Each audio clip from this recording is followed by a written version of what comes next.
The original Lectric XPeak was the second best-selling fat tire e-bike. With the brand new Lectric XPeak 2.0, they hope to become #1. And in this full review, we're gonna check out all the new features on the XPeak 2.0, do a full walk around, put the motor to the test on and off-road, and then at the end, we'll give you some reasons you should and should not consider the all-new Lectric XPeak. But first, let's take a closer look.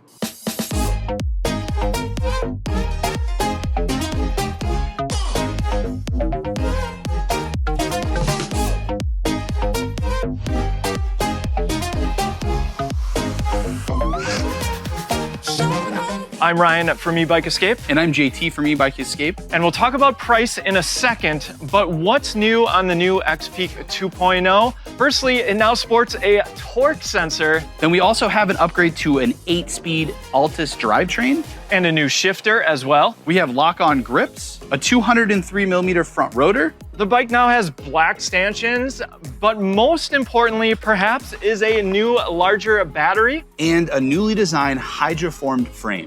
But what hasn't changed is the price. The XPeak 2.0 still starts at $1399, but you can also opt for the bigger battery. That's going to come in at $1599. We'll talk more about the battery in a little bit, but before we get to that, I have one favor to ask of you. If you're planning to pick up any electric e-bike, help support content like this for free. Simply use our affiliate link down in the description.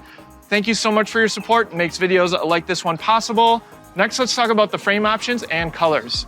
The new Lectric XPeak 2.0 is still offered in 2 frame options. You get the Step-Thru like you see here, and you get the high step like we have over here. There's also 2 color options, but they're gonna be associated with your frame option. You get a Stratus white here and a Tempest gray on the high step. Here's how I, a 5'7" rider with a 29-inch inseam, look on the Step-Thru model. Now, we always recommend the Step-Thru bike as you get a little bit extra accessibility, being able to get on and off a lot easier. But if you prefer, you can go with the high step model. I'm 6 feet tall with a 32-inch inseam, and the weight capacity is large at 330 pounds. And these bikes are heavy, as all fat tire e-bikes are, especially with the bigger battery. Next, let's get into all the components. Starting up here in the front, we have hydraulic disc brakes grabbing onto that newly upgraded 203mm front rotor. And then in the rear, we have a 180mm rotor. The tires are Chow Yang 26x4-inch, very aggressive tread. And then keeping the front wheel attached, we have a through axle, which also has the added benefit of giving you extra structural rigidity here to the front. But not only that, it also makes assembly super easy. Even my 70-year-old dad was able to assemble the XPeak. One of the highlights on the original XPeak was the RST Renegade fork. It's a $400 fork if you want to pick it up separately. Simply something not seen at this price point. Offers 80mm of travel. It has a preload adjustment on the left, lockout on the right. Go ahead and give it a few pushes for you guys. And like Ryan said, you simply don't see this quality of a fork on a $1,400 bike. And that front fork has helped them attain a mountain bike standard set in Europe. You also get plastic fenders both front and rear. Clean cable routing going into the frame on the left side. Lectric's Elite headlight runs off the main battery. In the rear, a tail light also runs off the main battery, is not brake actuated. Lectric opted to remove the front bosses up here, so no front accessories. Let's jump into the cockpit. Starting over here on the left, we have these ergonomic lock-on grips. Hydraulic disc brake lever. The throttle is still a under-push thumb throttle, but is now located on the left-hand side. And as we come over here, it's a close-up of that Shimano Altus 8-speed underhand shifter. No longer have the overhand cis index shifter. And then same lever and locking grip. This is Lectric's color LCD display, now making it to the XPeak. Controls power button on the right side. Moving to the display, battery capacity in the top, wattage going to the motor in the top right, speed front and center, pedal assist 1 through 5. Odometer in the bottom, change that by hitting the power button. Over to trip, voltage, current, and time. Now there's some advanced settings in here that you might want to pay attention to. We will talk more about those in our upcoming first-person riding footage, but P8, P11, and P22 are all things that you can customize, which is awesome on this bike. And really happy to see that they now have a USB-C port located beneath the display. Handlebars have a slight rise to them, but still a more aggressive riding position. Coming down from the cockpit, we have some XPeak branding here on the top tube. And you will notice you have 3 frame bosses located here and on this underside. And if you are looking to mount a water bottle cage here, we always recommend the best water bottle cage in the world, the ABC, but we recommend the Sidewinder version so you can get the bottle in and out a lot easier. Lectric branding here on the down tube and some on the rear stays as well. Let's talk about the new battery. So the battery is still integrated into the frame, but it is a new design from Lectric. You have your key over here on the right. The battery releases slightly, but they have this nice button here. Push that. That will fully release the battery. Turn the handlebars to make it easier to remove. This is an awesome change. You can now get a 20 amp hour battery at the $15.99 price point, but even at the $13.99 price point, instead of a 14 amp hour battery, you get a 15 amp hour battery. So they're giving you more capacity for the same price. The batteries are UL2271 certified. The entire bike's electronics are UL2849. The bike comes with an included 2 amp charger, which means 10 hours to charge the 20 amp hour battery up from empty. And Lectric has thought about that charge time and is why you can opt for a 5 amp charger, which would bring your charge time to just 4 hours. You can charge the battery while it's off the bike with the port here. There's also a battery indicator button right here. But if you want to charge the battery while it's in the frame, there's a plug right here. To put the battery back in, terminals on the bottom, insert that first, and simply snap into place.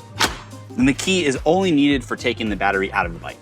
You get quick release pedals. They offer a nice amount of grip, but not only that, offers easy assembly, rear mounted kickstand, and you get Lectric's sleek style saddle. If you want more comfort, you might want to upgrade that. And then included with all new Lectric XPeak 2.0s, you get the inclusion of a rear rack, which has a max capacity of 60 pounds. Lectric still only recommends using pannier bags with this bike. Mounted right here. The motor is the same, 750 watts nominal, but 1,310 watts of peak power. But importantly, it is now engaged with a torque sensor. Stay tuned for the first person riding footage. We'll talk all about what that means. Helping you put your own power to the ground, we have a Shimano Altus rear derailleur, which is moving the chain over an 11 to 32 tooth rear freewheel. And then if you follow the chain up here to the front, here we are greeted to a 46 tooth front chainring, which is double-sided with plastic to keep you nice and protected. Those are all the components, but let's see how the bike performs both on and off-road. Let's get into some first-person riding footage on a flat trail. Our first test will be throttle only, up to 20 miles per hour, and then we'll get into the various pedal assist levels. Pedal assist level is tied to the throttle, at least how the bike comes shipped. So right now we have it in pedal assist level 5. Here we go, 3, 2, 1, throttle only. I saw 1,300 watts, 12, 16, 18, 19, and there's 20 miles an hour. Now, I did say that the pedal assist level is tied to how the throttle operates. So pedal assist level 1 is 9 miles an hour. And so if I just hold the throttle in pedal assist level 1, we're only going to go 9 miles an hour. In pedal assist level 2, that'll go up to 15. And then pedal assist levels 3 through 5 are not restricted, so you will get up to 20 miles per hour. All right, pedal assist level 1, first gear. And remember, we're now using a torque sensor, which means the more power that I put in, the more power I'm going to get out of that motor. That's compared to the original XPeak, which had a cadence sensor, which means as long as your legs are spinning, you're going to get power from the motor, of course, depending on the pedal assist level. So this is a more natural riding experience. And Lectric, compared to other brands, likes to give you a little bit more power, a little bit easier with their torque sensor, so we'll put that to the test. But in pedal assist level 1, just spinning my legs nice and easy, cruising at 7 miles an hour, just a little bit more effort. We'll get to 9 miles an hour, which is going to be the speed cap in pedal assist level 1. Let's go into pedal assist level 2. I'm going to shift up to second, third gear. Gentle, leisurely cadence, 10, 11 miles an hour, and a little bit more power from my legs equals more power from the motor. 14 miles an hour, and there is 15 miles an hour. Now, those things can be changed in the advanced settings if you want to change the speed cap in pedal assist level 1 and 2. We'll talk about that in a little bit. Let's go into pedal assist level 3. Now we're getting about 200 to 300 watts depending. I'm going to shift up to 4th gear and cruising at 13 miles an hour. Let's shift up to 5th gear, 14 miles an hour, and a little bit more effort in pedal assist level 3. We are going to creep up towards the 20 mile per hour mark, going 15. All right. Now putting a moderate amount of power into my legs, going 17 miles an hour. Still something I could do for a long time. Let's go into pedal assist level 4, 6th gear, cruising speed around 18 miles an hour. Nice and easy. Let's see if we can get to 20. A little bit more leg pressure, and there's 20 miles an hour. So with the torque sensor, easier to get a workout if you want to. All right, pedal assist level 5. Cruising speed at 21 miles an hour. And let's see how hard it is to get to 28. Here we go. 23. Rounding this corner. Shift up to 7th gear. Remember, that's of 8. Love the trigger shifters. A definite upgrade. So cruising at 24, 25. There's JT. Let's get to 28 here. So moderate amount of effort. Pretty easy to cruise at 24, 25. But 28. Hammering down on the pedals now. 26. 27. 28 on the GPS and their display. So I will say mid-20s, doable, but to hit 28, you will have to put in a decent amount of effort. And I would be winded if I did that for a long time. Next, let's get into the advanced settings. So you watch that footage and you're thinking you might want a little bit more power. The P setting that you'll want to change, hold pedal assist up and down at the same time, and then hit the power button until you get to P11, turn that to 1. I am going to get more power from the motor in the same pedal assist level. The other setting that you might want to look at is P22. That's going to change how pedal assist level 1 and 2. It will make them not limited to 9 and 15. Also will allow you to get to 20 miles per hour on throttle alone in pedal assist level 1 and 2. And then finally, the other setting, P8, that's the speed limit, which I already set to 28 miles per hour. So with P22 changed and P11, let's see how the bike performs. Pedal assist level 1. And we're going to test out the cruising speed in each pedal assist level. So already I can tell a difference. I'm in 3rd gear, very easily going 14, 15 miles an hour. Pedal assist level 2. Let's shift up to 4th gear, maybe even 5th gear. 15 miles an hour. 16. 17. All right, let's go into pedal assist level 3. 18, 19 miles an hour. Let's shift up to 6th gear. Again, this is just cruising speed, 20 miles per hour.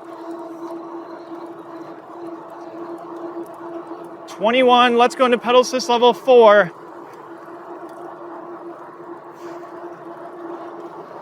21, 22. Pedal assist level 5, let's see if it's easier to get to 28.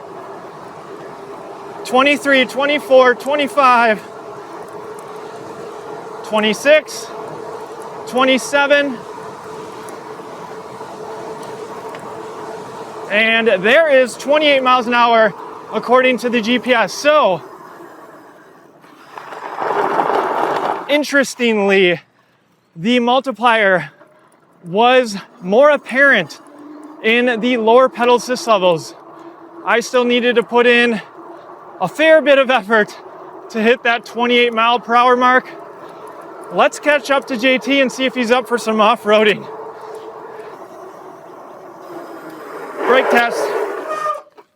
They work. JT, what do you think? Off-road? Yep, let's do it. All right, here we are. We found some pretty nice gravel or desert trails here with a lot of rocks. Kind of show you the capabilities of the XPeak. We already showed you what it can do on flat ground, but how does it handle these off-road trails here? Like here's a little bit of a down into like a gully here. Let's take this down.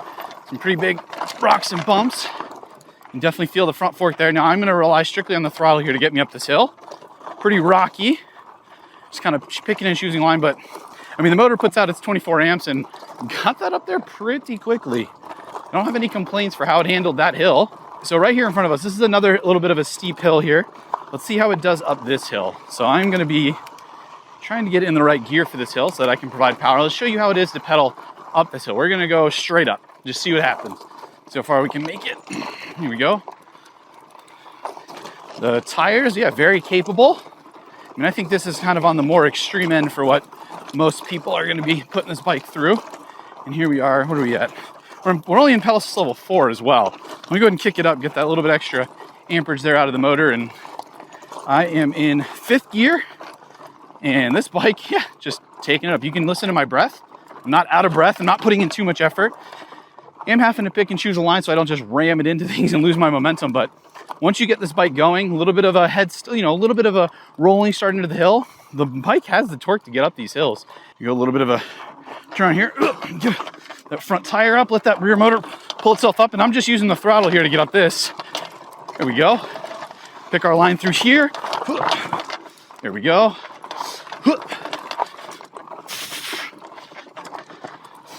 This is a pretty, like I said, this is a pretty technical, rocky uphill here. And I am only using the throttle here. All right, the bike managed to make it up that hill pretty nicely. Let's go ahead and pick our line going down. We're gonna take the rockier, less kind path.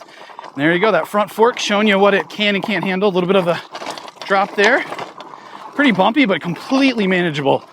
Especially on a bike that definitely is taking a lot more homage to an off-road bike than just your typical fat tire bike that we've seen. What I mean by that is that 8 speeds, so more gears because they expect you to actually be pedaling. The front gearing being geared a little bit lower, so you can't get into that 26 miles an hour. Oh, here we go. Here's a little bit of a drop here. Relying heavily on those hydraulic disc brakes. Keep me slowed down there.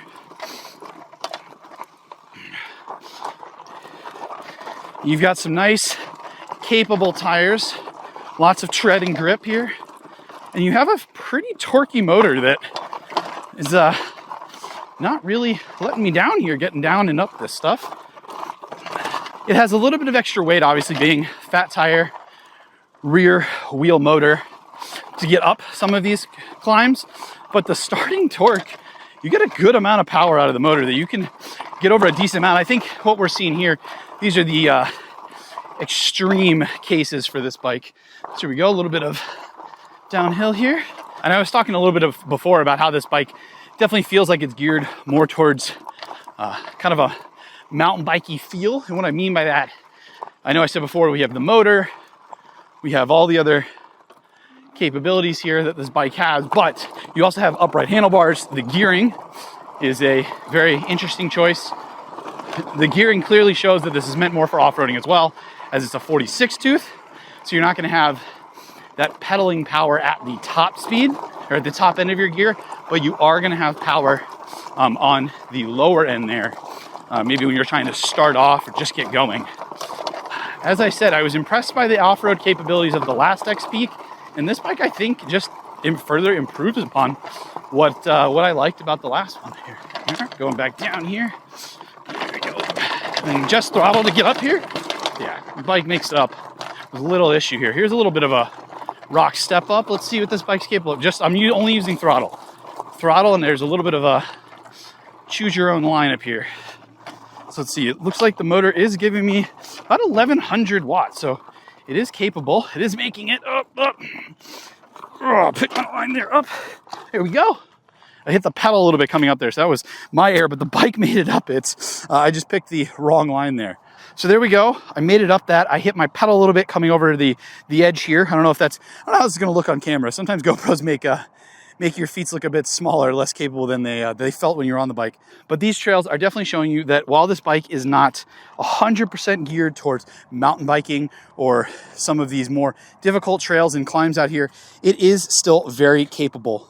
So once again, the XPeak has definitely impressed me with its capabilities. So let's throw it back to Ryan and I talking about some reasons you should and should not consider the Lectric XPeak 2.0.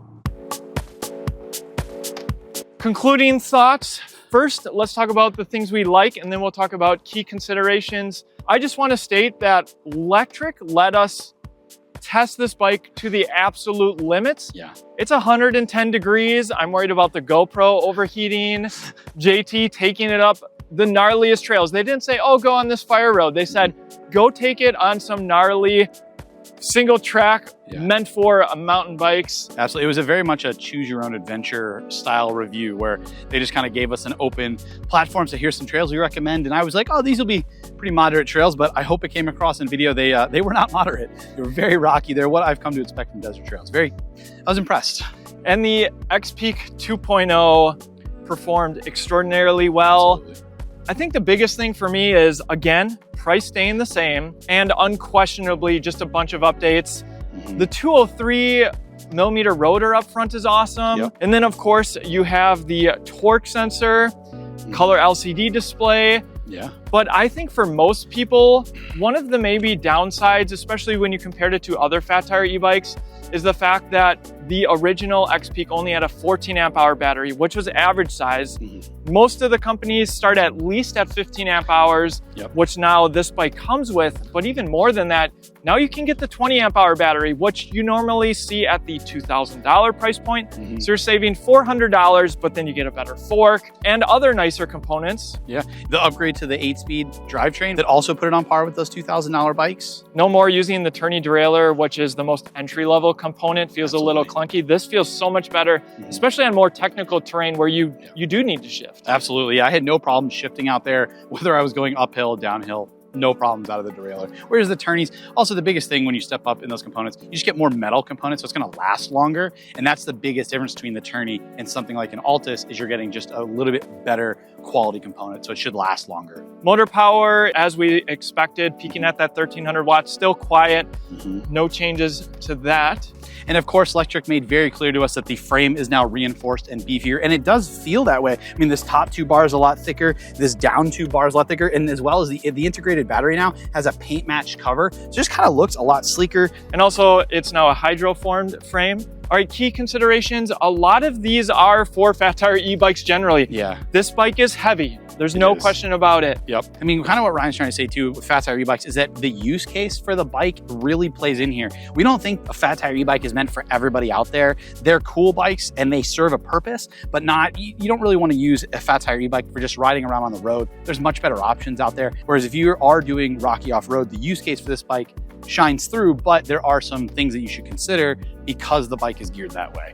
Unless, of course, you do want to do everything bike and you don't mind the additional weight, you don't mind that it's just going to be a little less nimble on the pavement. As well as that top speed being a bit lower because the gearing is geared a bit lower because it's meant more for capability off-road rather than on-road. So that top speed of 25 to 26, like Ryan and I found in our riding, is going to be a lot more achievable, and 28 is going to be, it's achievable, but it's going to take a lot more effort to get there. Yeah, cruising speed around 24, 25.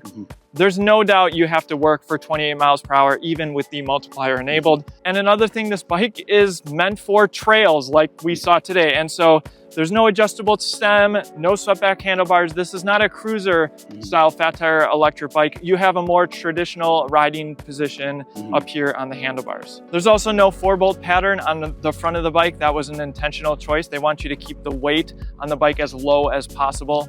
And if this review has helped you make your e-bike purchase decision, do us one quick favor. Just use our link down in the description before you make your purchase. I think JT and I agree that Lectric knocked it out of the park with the XPeak 2.0. It's going to be hard for competitors to compete with the now upgraded model, and we'll see if they can reach the #1 status of being the best fat tire e-bike on the market. But thank you guys so much for riding with us today. See you in the next one.